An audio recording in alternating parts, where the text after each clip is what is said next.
Got everyone all figured out? Let's see. Real people and their stories. I invite you to step outside of yourself and into their world as they share their experience living in their body. Through deep, reflective conversations, we uncover the influences that have shaped their journey: mental health, personal relationships, healthcare experiences, and the weight of societal expectations. This is just a glimpse on what it feels like to exist in someone else's skin. Here, there are no right or wrong answers, only your unique body story. Who is Ed to you? So, I'm Tina. I would say an eating disorder feels like it's part of my life and will always be part of my life, which is tough. But when I think back to even before I was diagnosed, comments made about my body or insecurities I had at school or aversions I had to food, I definitely feel like I had disordered eating very early on. And then it took a wild turn at some point, which is when I started treatment or when folks, my family, guidance counselors, friends started to really notice and try to instigate some sort of action for treatment. What is your diagnosis? That's been confusing.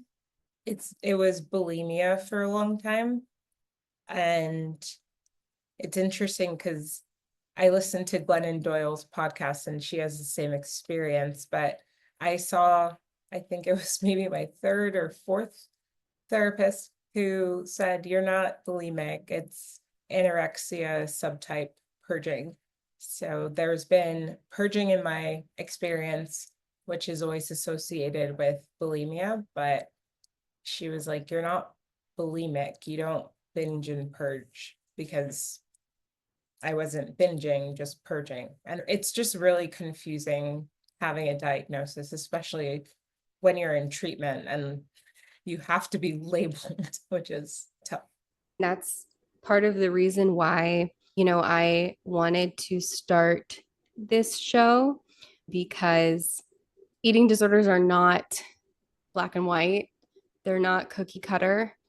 And I think a lot of people feel misunderstood or unseen because they feel like they don't fit in a certain box.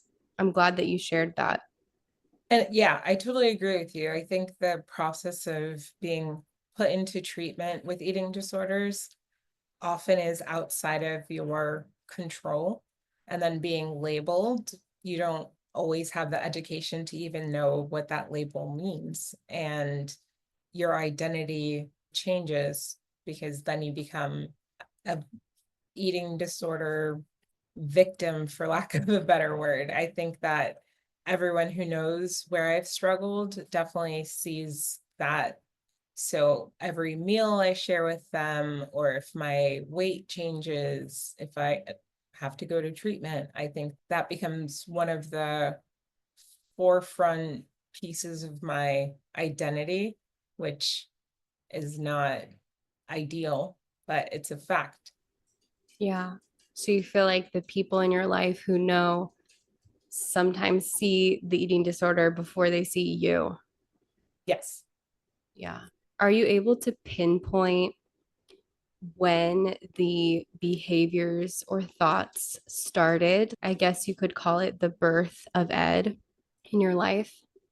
So yes and no, because I feel like it started so early on in some ways. I can pinpoint the first time I purged or tried to. That felt like very significant. I grew up with a lot of comments about my body. So I'm Black. I'm also an immigrant or first generation. So my family is from a Caribbean country. And that makes you a different type of Black, if that makes sense. And I also grew up going to schools that were predominantly white. There were a lot of comments about my body within my family. I will just say what, about my butt. Like it's tough being curvy. It's like you have your grandma's butt, you have a big butt. Like I remember always trying to I went to Catholic schools, suck it in and try to appear thin. And that would be the first thing that definitely made my body image confusing. The second thing was I always had an aversion to certain foods or ethnic foods. I remember having hunger strikes at the dinner table, going back and forth to the microwave because it was definitely a clean plate household. There was always this pressure because children are starving in places and you are wasting food. And I think the third thing would be trying to manipulate my presence because I felt like I needed to be agreeable in certain populations. I don't know exactly what instigated me trying to restrict, but I do remember vividly consuming just water with lime, and I would not eat all day and then have dinner. So my weight was definitely dropping. That was more so in high school, actually. In middle school, I was experimenting with purging and I didn't even know, I actually don't even know where that came from. But I vividly remember being in seventh grade and having lunch and trying to purge in the bathroom. No one noticed, of course. And it was honestly, not to be graphic, but it wasn't successful. I remember vividly the first time it was successful. And from then on, there was just a balance of restraining and purging where I was getting better at purging. And I know that could be triggering to some, but that was my history with how it started. Yeah.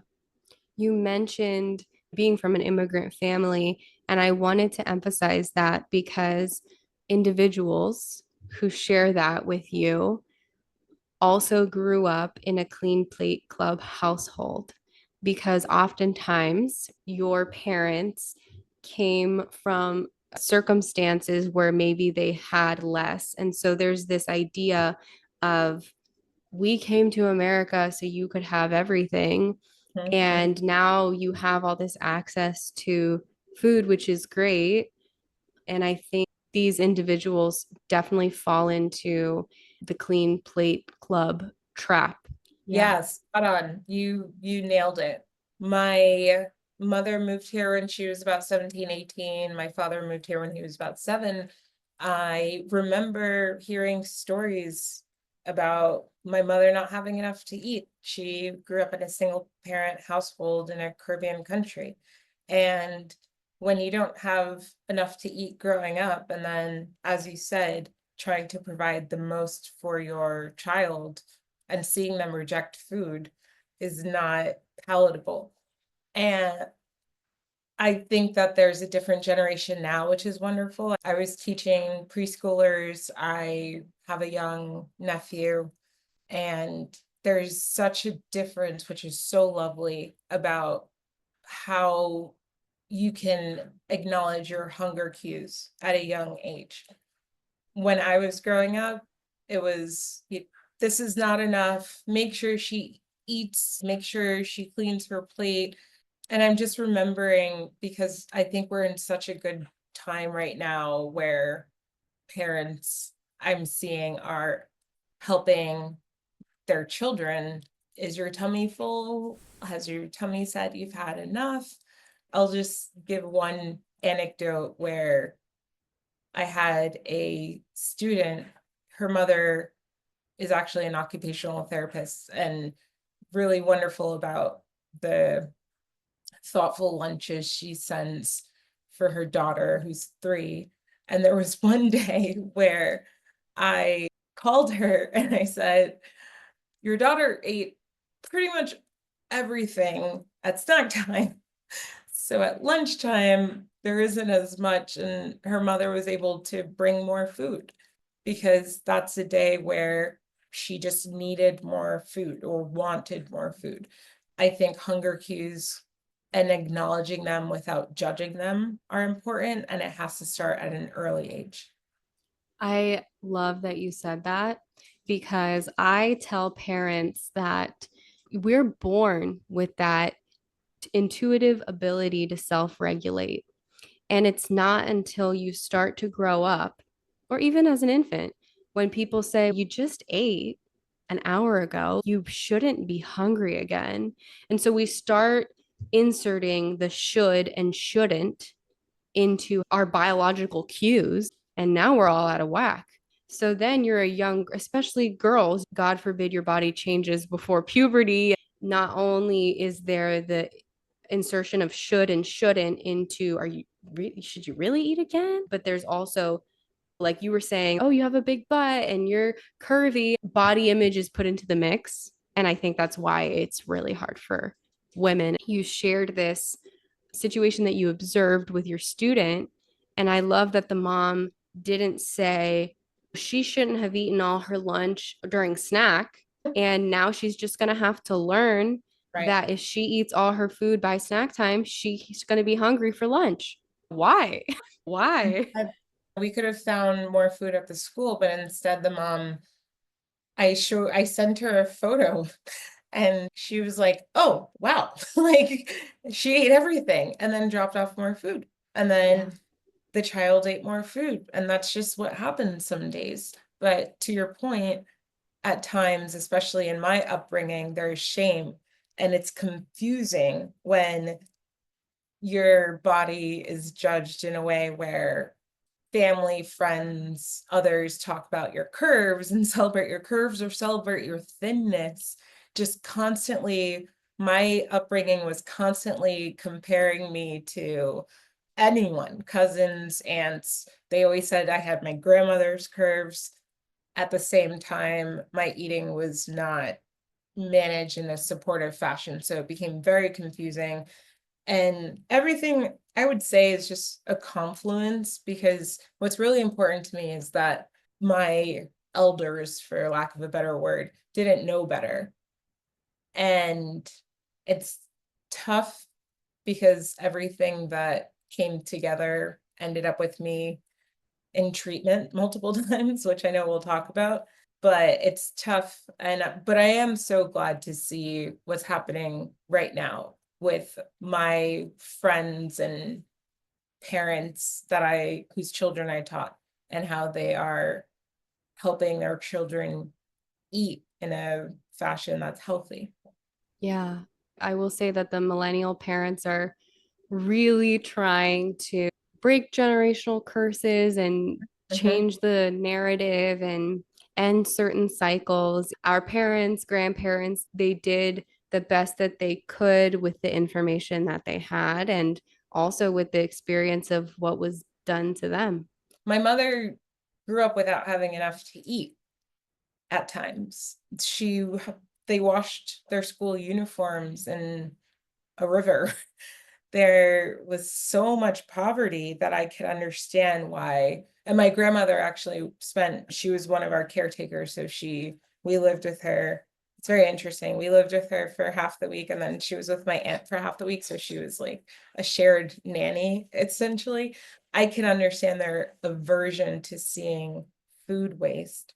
And I still personally today still have an aversion to seeing food waste for environmental reasons, but also because of my upbringing. But I remember I would have a chicken leg, for example, but I had an aversion I only liked the lean part of it. I remember my mom finishing like food items where you're leaving so much to waste, and she would finish it because there were things just texture wise that I didn't want. But when we talk about clean plate club, I remember vividly my mom, aunts and uncles, or even cousins, like finishing the whole chicken bone. Like I could not do that because I had different food preferences or texture versions. And it was confusing, I think, for me, because I didn't really have anyone educating me on how to manage that. Yeah. Would you have described yourself as a picky eater growing up? Yes. Interesting. But I wasn't allowed to be. So That's the thing that I think is different that I'm seeing with this generation of parenting, that children are allowed to have preferences. I was not allowed to have preferences. I think maybe as I reflect on it now, maybe that contributed to my resistance to food. And I think that this goes back into being a Black person, being in marginalized spaces and trying to find independence, trying to find a place where I could assert myself. And I think that this was one of them. I wasn't allowed to have food preferences, so I demanded them in this way. I was not the best. I was very, what's the word I'm looking for? I was a terrible child. I was incalcitrant. I was definitely the problem child in a lot of ways, but I think this was one that really affected my journey with my eating disorder and with food. There's a meme online that says something along the lines of, when you have a little daughter with an attitude or a sassy daughter, and you realize that she could either grow up to commit a crime or become a CEO, and you're just hoping that it's the second one, like a daughter with a strong personality. And I'm almost seeing you, like, it's not that you were a terrible child, but I think it's that you were a girl who didn't want to just sit down and shut up and have no control. And it sounds like your environment was making you be put in a box that you didn't want to be put in. Yeah, and to this day, my father has passed, but my mother, my relationship with her to this day, she's so delicate with me because we had so much turbulence and friction in our relationship that she approaches me differently now. And I think it's because she certainly wants to preserve the relationship we now have, now that so many things have changed. So it's been many years that we the most tumultuous time was pre-college. So I think middle school to high school is when things peaked and ebbed and flowed. But it is interesting that she is still very delicate with our relationship because things were really turbulent and largely related to the eating disorder. But I'm glad that you're mentioning this, that there are other layers to it, trying to be independent, seen, understood. Yeah. Yeah. Those years naturally have a bit of turbulence, like you've described it. And I definitely think that eating disorders, eating struggles add another layer to the power struggle that already exists during that period of adolescence. I'd like to know a couple things. I want to get insight on what each day feels like in your brain with the eating disorder.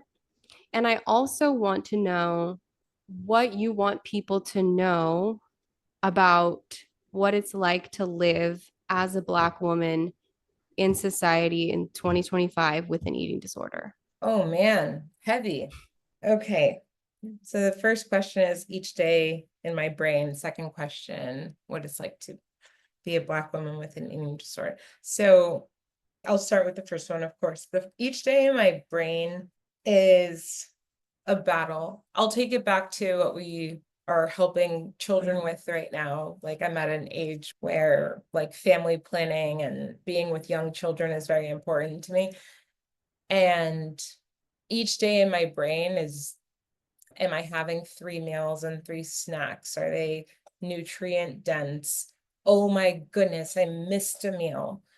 A lot of my days are focused on how I messed up, honestly. I think anytime I deviate from what the quote unquote standard is that I was taught through treatment, it feels like scary.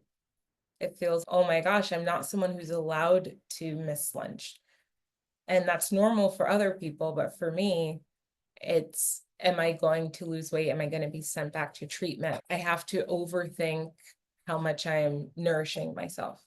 The part about being a Black woman is that I think people have evolved, but when my eating disorder started very early in my childhood, or even before that, it was less likely that it would be noticed. And culturally, with my family, going into therapy when I was, my guidance counselor called my parents to tell them that there was a problem, and therapy was brand new to all of us. And it felt a little burdensome.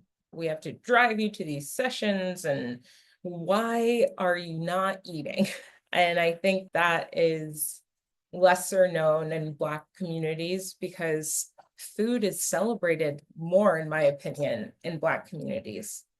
So being someone who's Black with an eating disorder feels like I'm the most polarized outlier. You talked about having experience in treatment.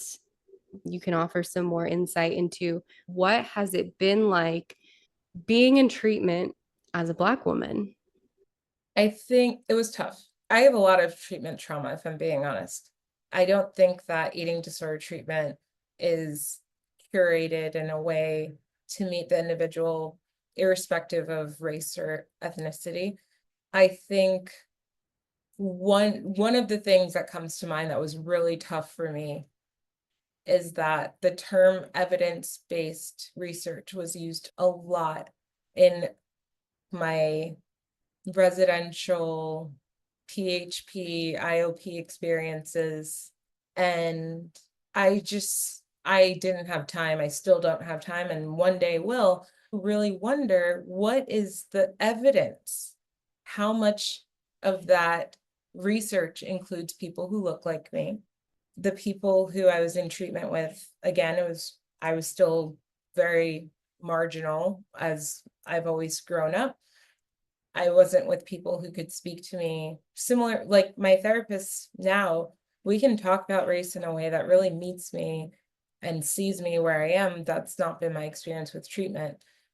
But to say evidence-based and feel like the evidence really doesn't include someone like you with your experience.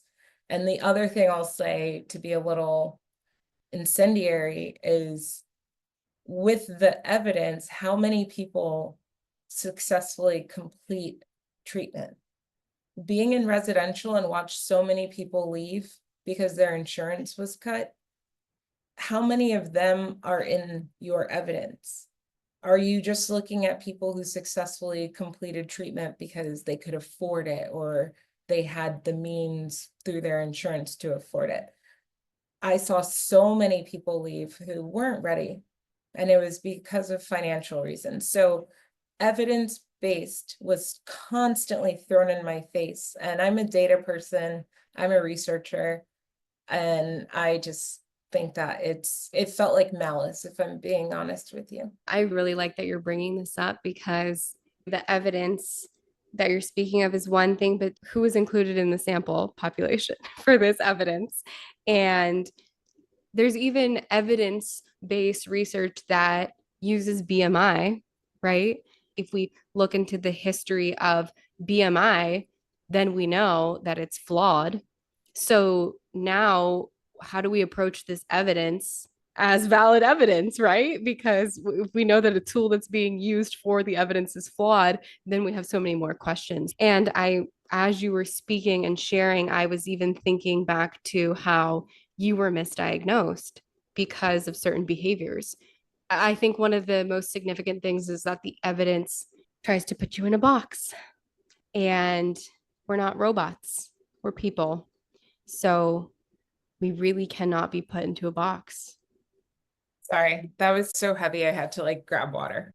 The being put in a box is a little bit triggering, in the sense that with my experience working in finance and understanding a lot of motivations, there is a, in my opinion, capitalist nature with residential treatment or largely eating disorder treatment, and learning about private equity investment in eating disorder residential centers.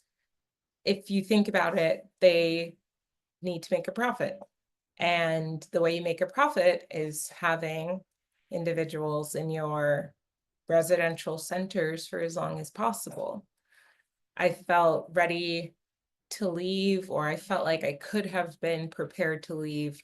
I really felt that there were motivations to keep me there as long as possible. And part of it is I had really good insurance. I could have stayed there as long as I wanted. However, I felt worse. I think one example I can give you is being on a trajectory where you're feeling more successful and then having someone come in who's at the beginning of their journey and feeling really triggered by sitting next to someone who's restricting when you've done so much work to be more recovered than that, to be able to finish your meal, because we only had a certain amount of time to completely finish our meal, or else we wouldn't be able to have coffee the next day.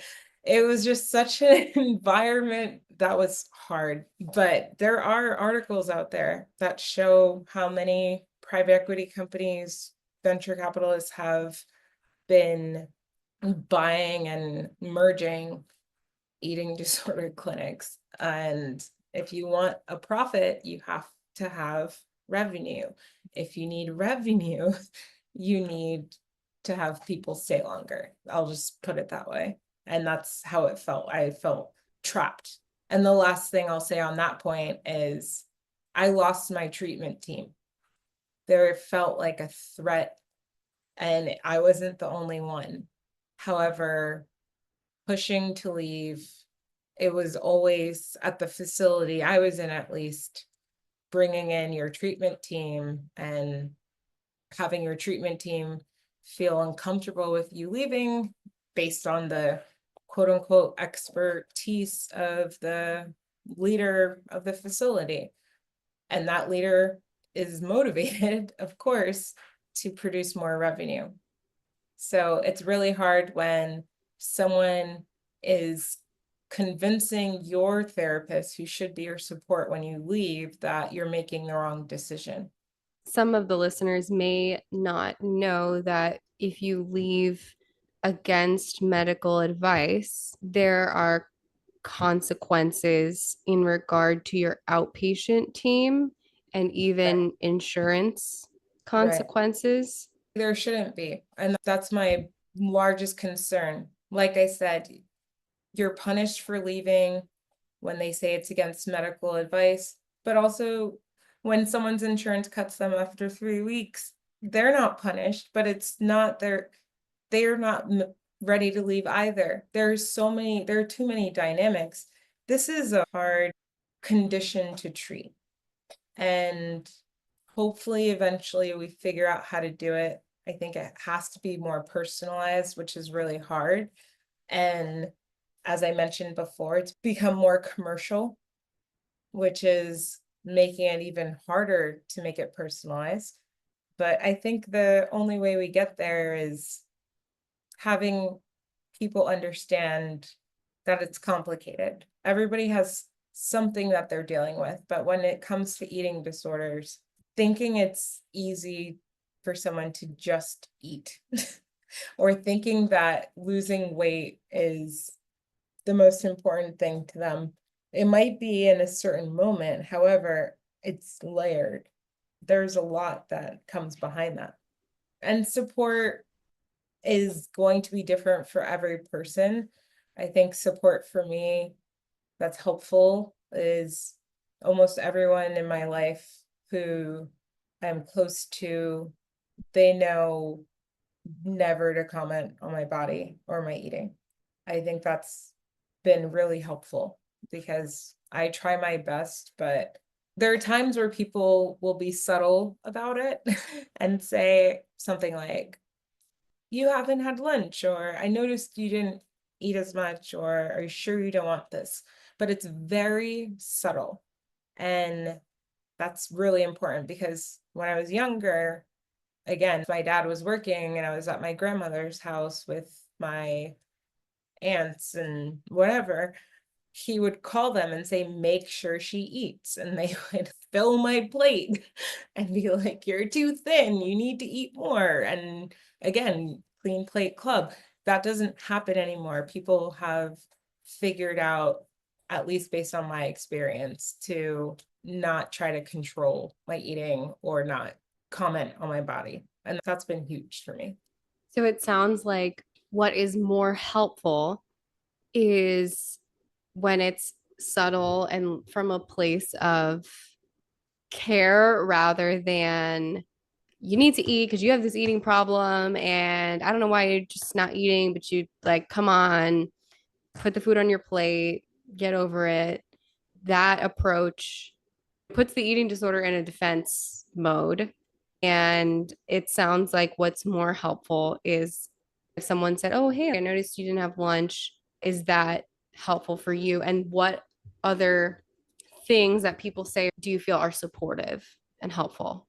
The first thing that you made me think of is it feels like there are three C's. There is care, concern, and control. Care is the most important for sure. So, in a caring way, do you want to have lunch with me?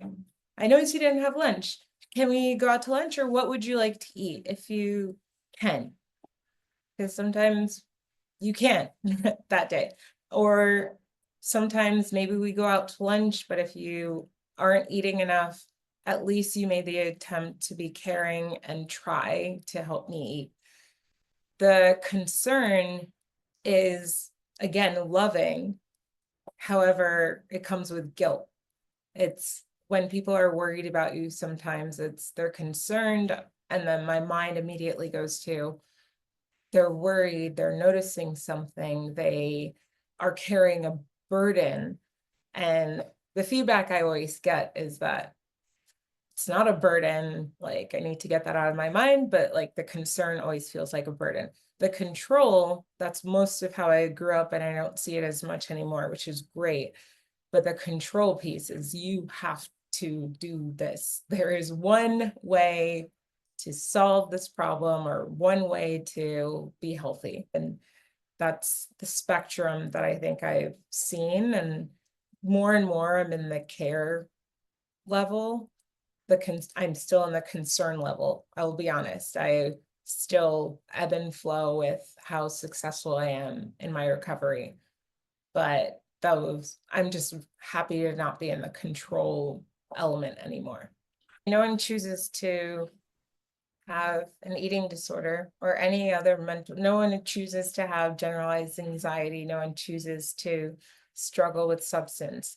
It is something that happens. And I always, I've seen this podcast that connection is the solution to addiction. And that's the thing that I always think about when I see someone struggling, in the fact that let me not judge how they're struggling. Let me just connect with them and support them in whatever way they can receive. And if they can't receive it, I also love the quote, it's only a gift if you accept it. I think that's Maya Angelou. And if I'm wrong, you'll have to fact check me. If they can't accept it, it's not your fault, right? They're just not ready. And that's the hard part, I think, about eating disorders, is that a lot of friends and family, people close to you, are very well-meaning. If you're not ready, I know that your life is at risk. However, you can't make someone ready. They have to do that themselves. And that's where I feel in my level of recovery that it's up to me. And I have the right support now to be able to do that, but it's up to me. What would you say is the eating disorder's biggest fear? And my response to that question, it actually brings me to the fact that I still have an eating disorder. And I always think about people who believe in full recovery and I want to. However, I'm not in full recovery. My eating disorder's biggest fear is that I reach full recovery. And I'm not totally optimistic about that. And that's something I'm working on. So my eating disorder's biggest fear is that I'll fully recover. And it's probably my eating disorder, but my biggest fear also is gaining weight and eating in a way that I'm not fully in control of. So while I am much better and taking care of myself in a much better way, I'm still, and it's my eating disorder, still feeling very scared at times. And it's conflicting. There are different, obviously, populations of people in various stages of their eating disorder, but where I am, it's conflicting because on one side, I don't want to go back to treatment. On the other side is I don't want to gain weight, or I'm not hungry, but I have to eat because it's a constant battle. My eating disorder's biggest fear is that it'll go away. Yeah, because it wants full control, right? It's been a part of me for, let's see, I'm in my mid 30s. So, you know, I would say it's been a part of me for decades. It's losing part of your identity, and part of your identity that you feel like has helped, even though you know it's hurt. So, yeah, there's a constant tension. But I will say, I'm really happy to be in a place where I know that this is not helpful. The Life of Ed, I think, is a book that really helped me in making an eating disorder more personal. I don't love doing that. Some people in treatment gave a name to their eating disorder. I never did that. But the book Life of Ed was really helpful because it really helped realize that this is a separate part of you and an entity that you battle against. So talking back to it, like that's the piece where when you say what's Ed's biggest fear, what's an eating disorder's biggest fear, it's that you feel like there is something, there's an entity there. There's like a person that you have to contend against. And that person is pretty strong most of the time because you have to eat every day. Yeah. Yeah. Are there any other books that you would recommend that have helped you in your recovery journey? The first one that comes to mind as a Black woman is Fearing the Black Body. And it was something that was recommended by a nutritionist I had in residential. And she was a white woman, but knew that this book would be helpful for me. And it was so helpful. It was a book that really helped understand why the Black body has been discussed in the way that it is, has been marginalized, in some ways disrespected, misunderstood. It really helped me understand how Black bodies were treated differently and why some of my trauma comes from being a Black woman with an eating disorder and growing up in a white Catholic school and having people talk about my butt. Like that is just something that book really helped me with. That's one that I would definitely say it has been transformational for me. It talks about BMI, which you mentioned, and why that frankly is not something that is a healthy metric. I know you could talk about that for days. If you could talk to your younger self before the eating disorder began, what would you say to her? The hard part about answering that question is understanding when the eating disorder began. So growing up, being a picky eater, clean plate club, having to eat in a way that didn't feel like it matched my hunger cues, but having them not be acknowledged, that part is hard to talk to because it actually was completely out of my control.